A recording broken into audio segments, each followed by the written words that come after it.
Friends नमस्कार। स्वागत है आप सभी का हमारे यूट्यूब चैनल पर। मैं हूं एस के वर्मा।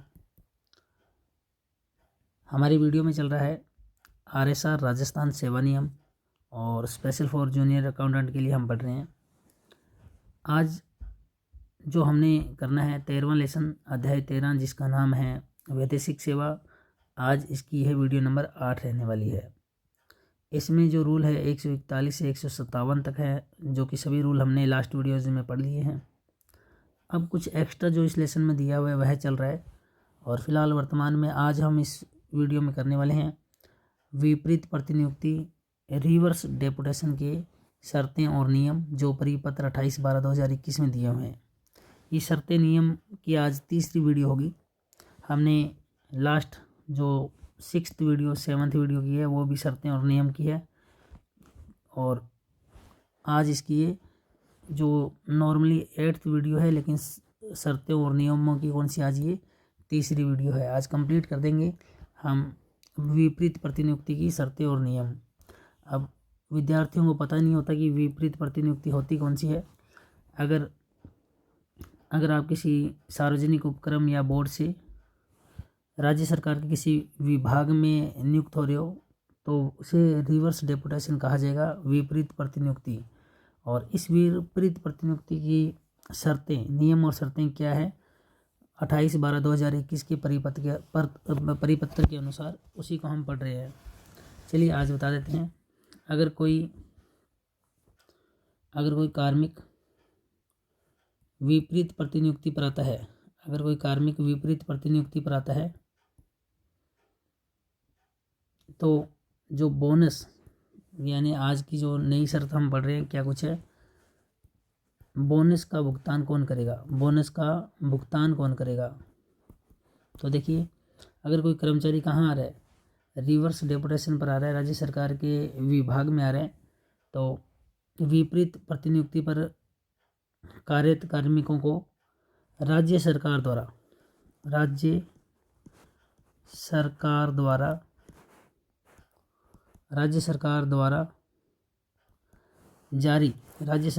जारी आदेश के अंतर्गत उल्लेखित शर्तों के अनुरूप तदर्थ बोनस का भुगतान पदस्थापित कार्यालय द्वारा किया जाएगा।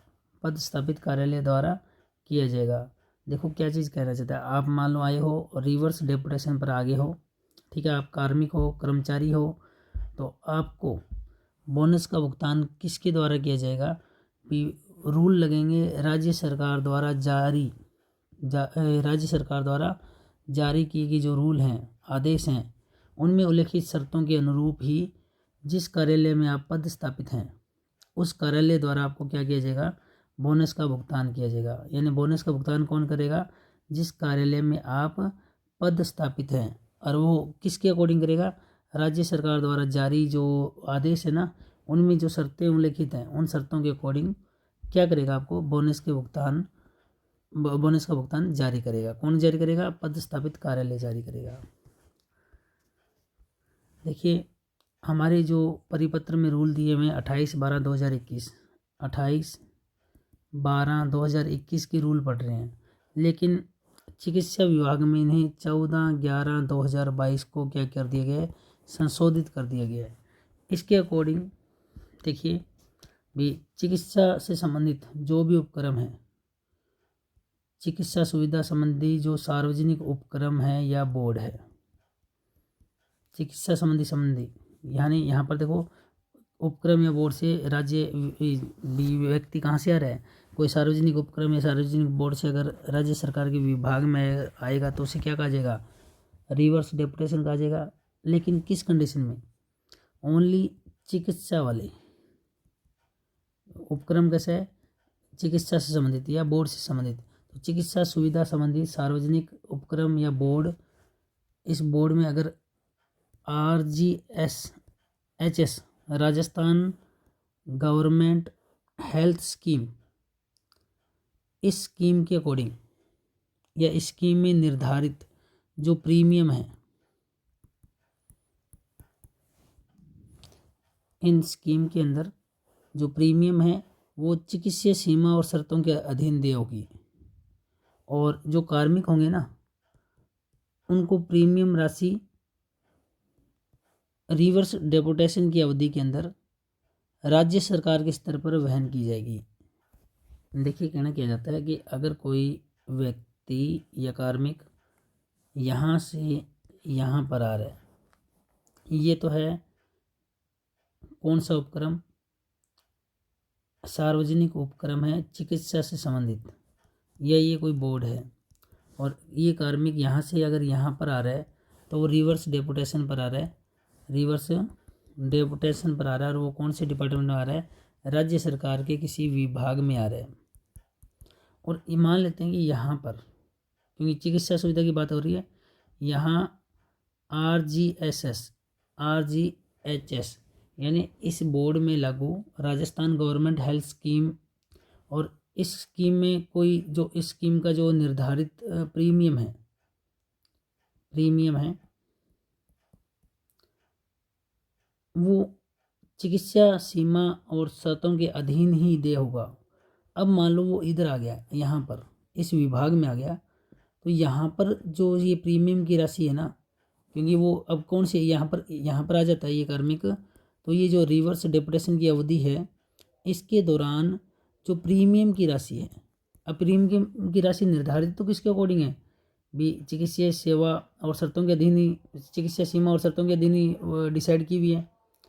और अगर इधर आ जाता है तो ये जो प्रीमियम की राशि है कौन वहन करेगा, तो यह राज्य स्तर पर वहन की जाएगी। किसके द्वारा, राज्य के स्तर पर वहन की जाएगी।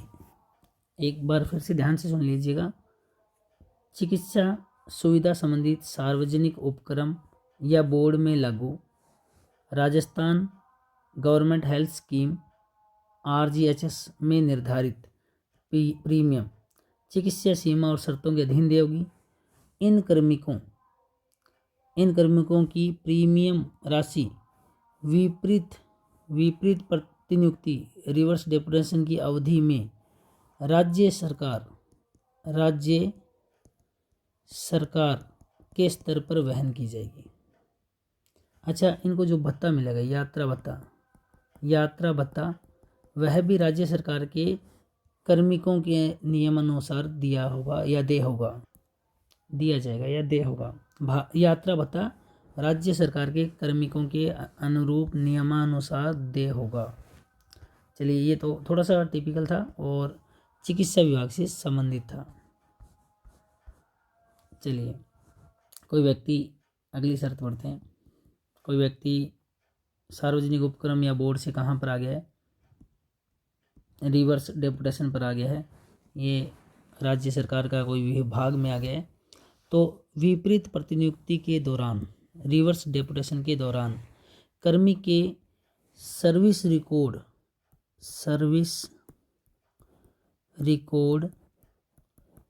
का संधारण किसके द्वारा किया जाएगा, ये जो जहाँ से आया है ना,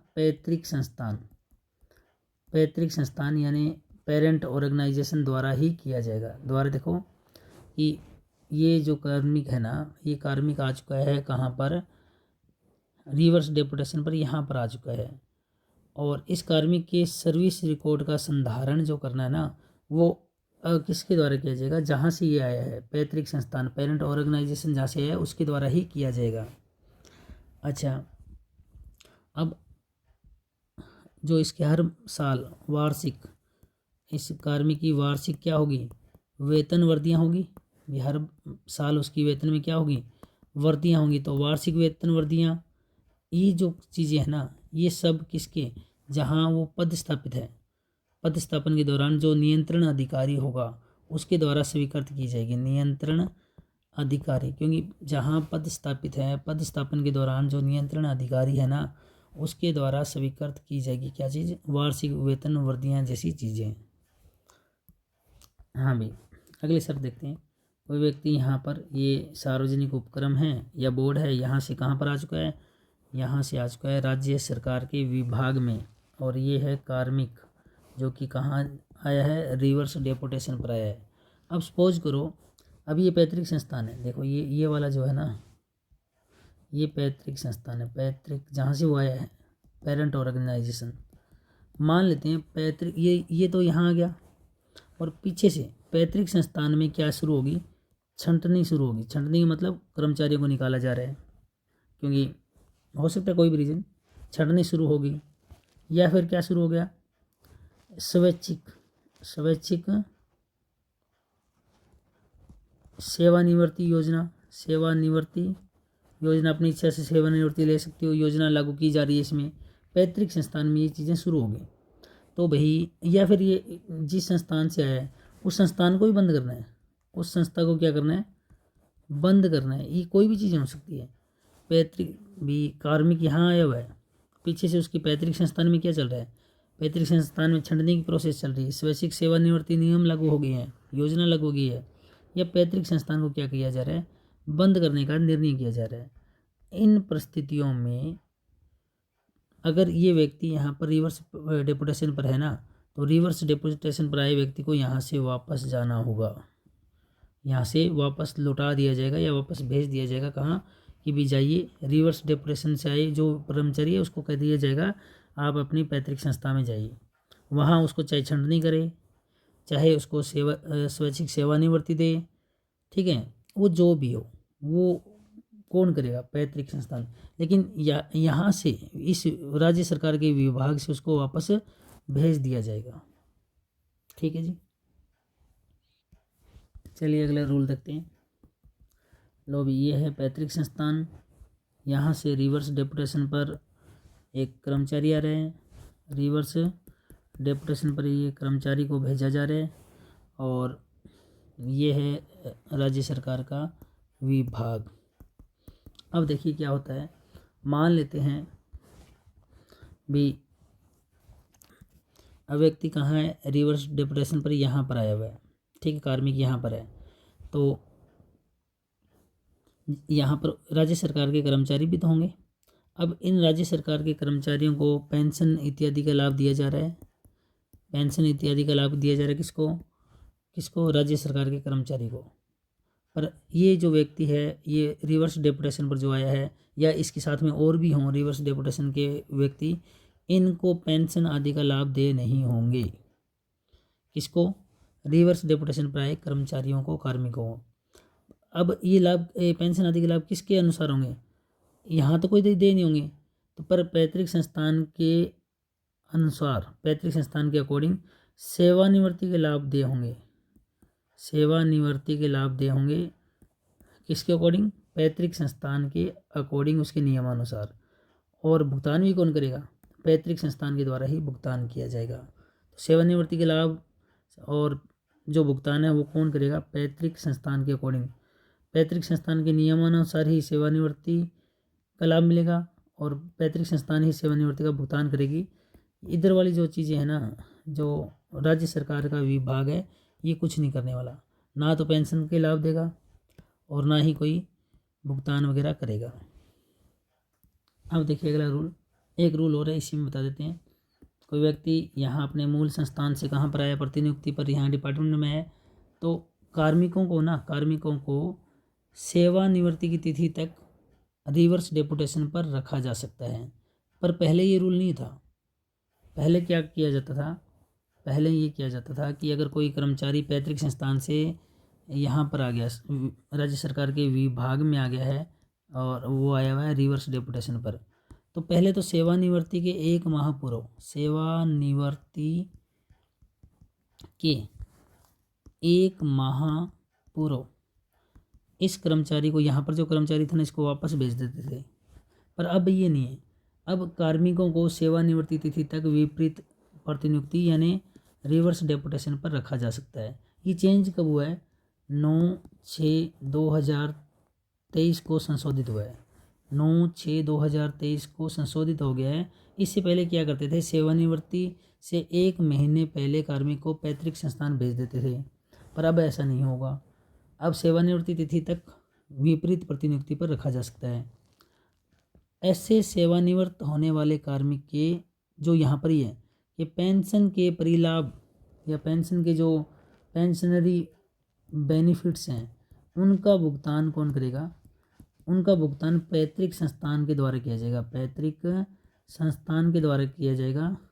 ठीक है, आप रिटायरमेंट यहाँ ले सकते हो, सेवानिवृत्ति तिथि तक विपरीत प्रतिनियुक्ति पर रखा जा सकता है अब आपको, लेकिन अभी भी आपको मिलने वाले पेंशन परिलाभ है, पेंशनरी बेनिफिट है, इनका भुगतान किसके द्वारा किया जाएगा, पैतृक संस्थान के द्वारा किया जाएगा।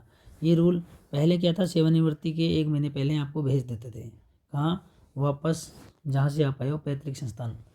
पर अब 9/6/2023 में संशोधन किया गया है, 9 जून 2023 को संशोधन कर दिया कि अब सेवानिवृत्ति तिथि तक विपरीत प्रतिनियुक्ति पर बने रह सकते हो। ठीक है, पहले रूल ये था कि आपको सेवानिवृत्ति से के 1 माह पूर्व ही कार्मिक को पैतृक संस्थान भेज दिया जाता था, लौटा दिया जाता था।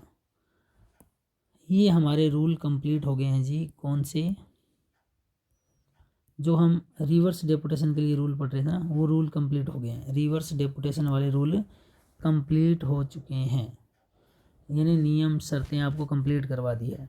देखा जाए तो ऑफिशियली आज हमने कंप्लीट कर लिया है, जो मैटर पढ़ रहे थे ना वो मैटर कंप्लीट हो गया है। अगली 9वीं वीडियो, जो 10वीं वीडियो, आगे जो वीडियो लाएंगे ना इस लेसन की, 13वें लेसन की, उनमें हम सिर्फ क्या करने वाले हैं, प्रश्नों का अभ्यास करने वाले हैं, किस प्रकार प्रश्न पूछे जाएंगे। तो आपने भी अगर अभी तक ना 8 वीडियो, ये 8वीं वीडियो है, नहीं देखिए तो प्लेलिस्ट में जाकर, इसी वीडियो के डिस्क्रिप्शन में प्लेलिस्ट का लिंक दिया हुआ है, आप जाके देख सकते हो। हमने क्या कुछ करवा दिया वो बता देते हैं, 8 वीडियो में रिवाइज फटाफट कर देते हैं। हाँ भाई, उससे पहले अगर आप हमारे कोचिंग संस्थान लगना चाहते हो, अगर आप हनुमानगढ़ जंक्शन राजस्थान से हो, तो अभिकल्प कोचिंग इंस्टीट्यूट आप विजिट कर सकते हो। रीट की तैयारी, व्याख्याता की तैयारी, यूजीसी नेट, शिक्षक आरएस फाउंडेशन के बैच यहाँ पर आपको मिल जाएंगे। और अभी हाल ही में नया बैच हमारा जो स्टार्ट हुआ है, बीपीएल परिवार को बिल्कुल निःशुल्क है, बीपीएल परिवार की लड़कियों के लिए, तो आरएस फाउंडेशन आप ज्वाइन कर सकते हो। रनिंग में बैच है एसएससी जीडी, ज्वाइन करना चाहो मात्र 2500 फीस में स्टार्टिंग में चल रहा है। और एड्रेस जो है भगत सिंह चौक हनुमानगढ़ जंक्शन राजस्थान में ही है ये। और एसएससी के लिए पास में ही, हमारी बिल्डिंग के पास में ही अलग से हॉल है एसएससी के लिए, हॉल नंबर 51, बड़ी हनुमान मूर्ति और नज़दीकी राजीव चौक। एसएससी का जो बैच है वो यहाँ से थोड़ा सा आगे जाके अलग ब्रांच में चल रहा है। चलिए अब बता देते हैं आपको क्या कुछ करवा दिया है। ये सब मैटर आपको लास्ट वीडियोज़ में करवाया हुआ है, अगर आपने अभी तक नहीं देखा है तो जल्दी से देख लीजिए। हाँ जी,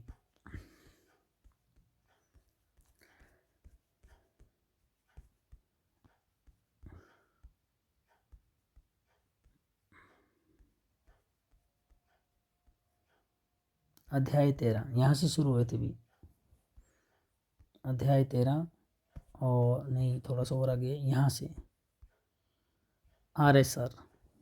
जब हमने ये पहली वीडियो की थी, फर्स्ट नंबर वैदेशिक सेवा नंबर 1, तो क्या कुछ किया था बता देता हूँ। हमारा लेसन चल रहा है आरएसआर राजस्थान सेवा नियम का 13वां लेसन, वैदेशिक सेवा। इसमें 141 से 157 तक रूल हैं। 141 नंबर था वैदेशिक सेवा के लिए कर्मचारी की सहमति, यानी विदेशिक सेवा में भेजना है तो कर्मचारी की सहमति आवश्यक है। ये फर्स्ट वीडियो का मैटर है। 142 नंबर रूल कहता है कि विदेशिक सेवा में स्थानांतरण कब किया जाता है। 143 कहता है अवकाश के दौरान भी वैदेशिक सेवा पर स्थानांतरण किया जा सकता है। 144 कहता है अगर आप वैदेशिक सेवा में प्रतिनियुक्त हो गए हो तो वैदेशिक सेवा में प्रतिनियुक्त कर्मचारी को वैदेशिक सेवा में जो वेतन वगैरह है उसका मतलब स्टार्टिंग करने की तारीख है इसमें। 144A में शर्तें हैं, ये शर्तें हमने दूसरी वीडियो में की थी। दूसरी वीडियो में शर्तें हैं, काफ़ी सारी शर्तें हैं, आप इनको देख लीजिएगा। एक प्रतिनियुक्ति होती है, एक विपरीत प्रतिनियुक्ति होती है। लास्ट की जो वीडियोज की है ना अपने, विपरीत प्रतिनियुक्ति की है, ये प्रतिनियुक्ति की है, ध्यान रखिएगा। चलिए, ये नियम शर्तें, ये वीडियो देखनी पड़ेगी आपको, पूरा डिटेल से समझाया हुआ है, दूसरी वीडियो में है। तीसरी वीडियो में हमने क्या किया, आगे आने वाली है ये तीसरी वीडियो, ये शर्तें ही चल रही है। 144A में दी हुई है।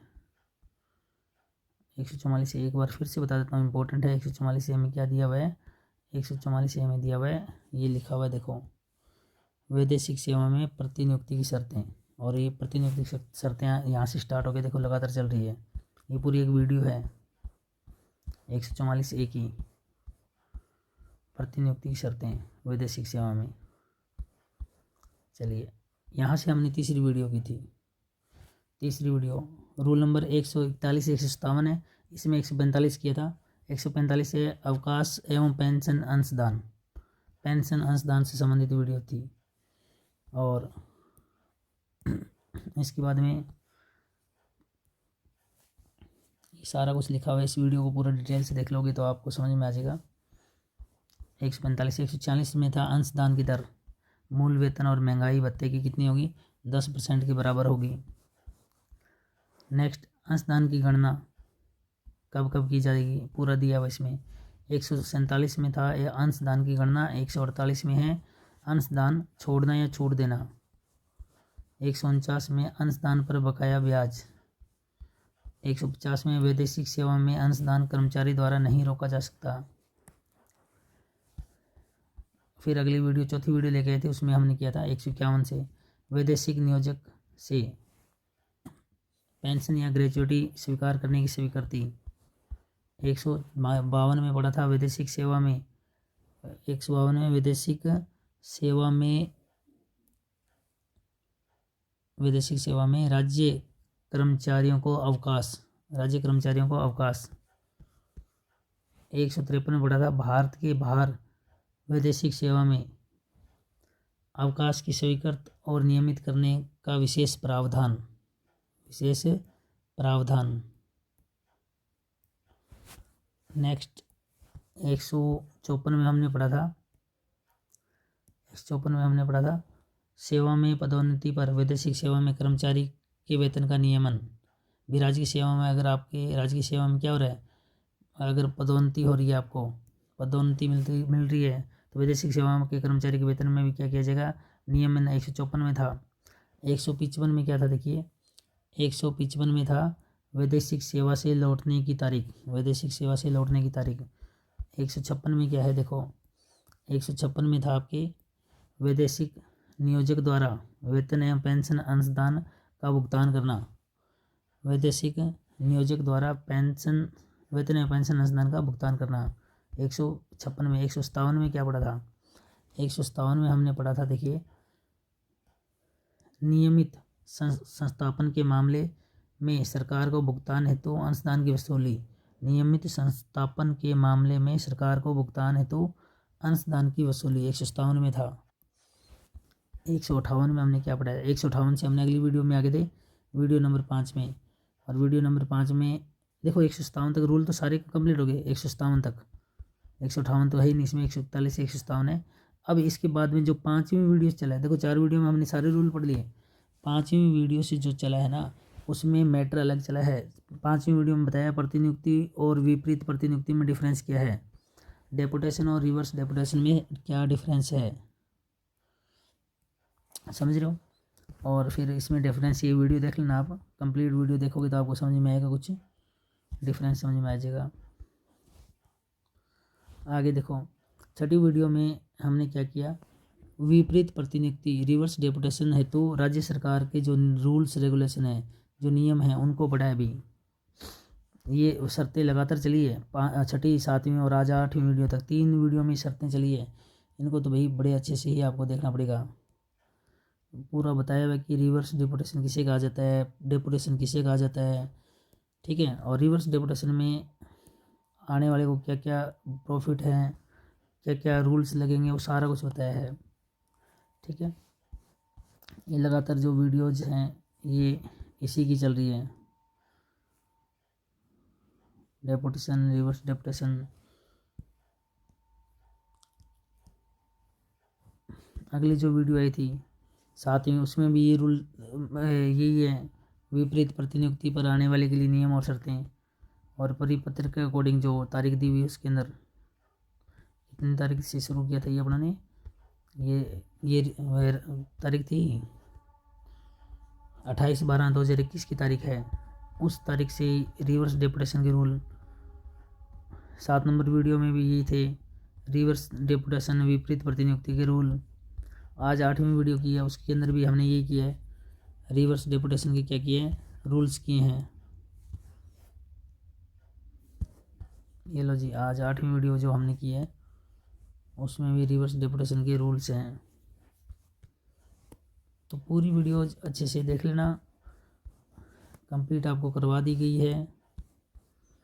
ये लो, ये आज का था, यहाँ से अपना स्टार्ट किया था, और ध्यान से पढ़ोगे तो आपको समझ में आ जाएगा। देखा जाए तो आज लेसन एक तरीके से तो कंप्लीट हो गया है, लेकिन अभी भी हम प्रैक्टिस करेंगे इस लेसन की, प्रश्नों को करेंगे ताकि आपको और कन्फर्म पक्का हो जाए। थोड़ा थोड़ा रोज़ाना करते रहो, आराम से हो जाएगा एग्ज़ाम तक।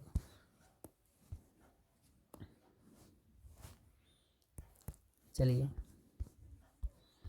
आज की इस वीडियो में इतना ही। अगर आपने अभी तक हमारे यूट्यूब चैनल को सब्सक्राइब नहीं किया है, बेल आइकन नहीं दबाया, तो जल्दी से दबा लीजिए, और लेटेस्ट वीडियो को नोटिफिकेशन के लिए आपका बेल आइकन दबाना बहुत ज़रूरी है। चलिए, इस वीडियो में इतना ही। नेक्स्ट एक नई वीडियो में फिर मुलाकात होगी, तब तक के लिए बाय, टेक केयर।